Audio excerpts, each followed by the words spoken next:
साथियों नमस्कार। आज हम लोग पढ़ने वाले हैं शुद्ध टंकण। शुद्ध टंकण जो कि रसशास्त्र वैशल्य कल्पना के चैप्टर पेपर सेकंड के चैप्टर नंबर थर्ड का ये लास्ट पॉइंट है। टंकण टंकण को हम लोग सुहागा भी बोलते हैं, बोरक्स भी बोलते हैं। इसका केमिकल फार्मूला आता है Na2B4O7 इंटू 5H2O होता है। ठीक है, इसको लिख लीजिएगा क्योंकि आपके MCQ में पूछता है। ठीक है, अब देखेंगे प्रोबेबल मोड ऑफ एक्शन क्या है, अर्थात किस बेसिस पे कार्य करता है। टंकण तीक्ष्ण, उष्ण तथा सारक गुण वाला होता है।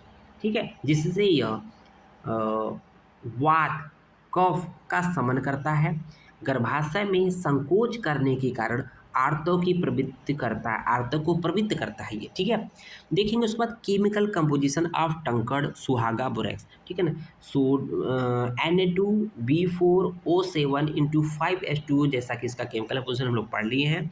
हैविंग आर्थोरोम्बिक स्ट्रक्चर, कैसा स्ट्रक्चर होता है, आर्थोरोम्बिक। ठीक है, प्यूरिफाइड टंकण इज, शुद्ध tankan is having 13.48% boron as B. ठीक है ना, थेरेप्यूटिक प्रॉपर्टी अर्थात चिकित्सकीय गुण की बात करें तो श्लोक है, रेफरेंस यहाँ दिया है चरक रस तरंगड़ी का चैप्टर नंबर 13 का श्लोक नंबर 79 से लेकर 81 है। थोड़ा सा बड़ा श्लोक है, 3 लाइन का। देखेंगे कफ विश्लेषणों अर्थात कफ का निस्सारक होता है। तो आप देखते हैं कि किसी को सर्दी खांसी जुकाम होता है, खांसी होता है और कफ जमा हो सीने में, छाती में, उसको क्या करते हैं, टंकण भस्म खिला दीजिए। देखिए वो टंकण भस्म उसको पिघला देगा, कफ निस्सारक अर्थात कफ को बाहर निकाल देगा।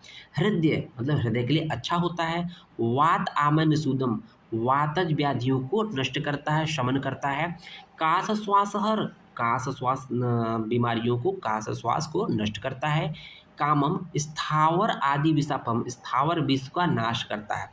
अग्निदीप्ति, अग्नि का दीपन करता है। करश्चपि भृशम आद्यमान नाशनम, आद्यमान का नाश करता है। ओके, स्त्रीय पुष्प जननों, वेरी वेरी इंपॉर्टेंट है, पूछा जाता है स्त्री पुष्प जननों किससे संबंधित है, तो आपका जवाब होगा शुद्ध टंकण या सुहागा या बोरेक्स। ठीक है, स्त्री पुष्प जनन अर्थात जो स्त्रियों में पुष्प अर्थात जो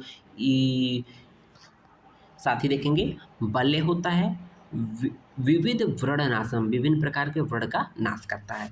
पित्तकृत समाख्यातो मूढ़ गर्भ प्रयुक्त, अर्थात मूढ़ गर्भ को निकालने वाला होता है। मूढ़ गर्भ चिकित्सा सुश्रुत के हम लोग के रेफरेंस में पढ़ेंगे, सुश्रुत पढ़ेंगे, मूढ़ गर्भ क्या होता है। ठीक है, वहाँ डिटेल में पढ़ेंगे।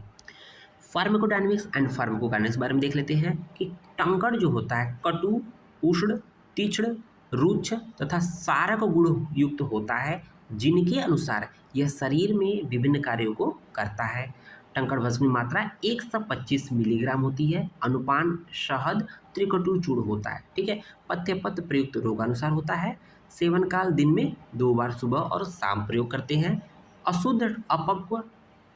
अशुद्ध एवं अपक्व अविधि सेवनजन व्याधि। तो यहाँ देखेंगे कि अशुद्ध टंकण को वांति भ्रांतिकारी प्रायोजित अर्थात अस्ततः शोधये देव, अर्थात अशुद्ध टंकण भस्म या अपक्व अविधि सेवनजन जो टंकण होता है उससे वांति अर्थात वमन अर्थात वोमिटिंग होती है। भ्रांति अर्थात भ्रम अर्थात वर्टाइगो होता है। ठीक है, रिसर्च अपडेट यानी क्लिनिकल एविडेंस की बात कर लेते हैं। टंकण चूर्ण या भस्म has significant membrane stabilising activity of 72.22% and protein inhibition activity of 94.65% at concentration of 200 microgram per ml when compared with standard diclofenac sodium, showing its anti-inflammatory activity। Next point देखेंगे टंकण भस्म प्रतिसारण, उसका लेप लगाते हैं विथ मधु। ठीक है, इन द मैनेजमेंट ऑफ तुंडिकेरी। तुंडिकेरी आप जब ENT में देखेंगे सुश्रुत के उत्तर तंत्र में, shows that it has significant effect. ठीक है, this study was done 15 patients on alternate days for 13 days। It was also compared with sphatika bhasma with madhu प्रतिसारण in the tundikeri।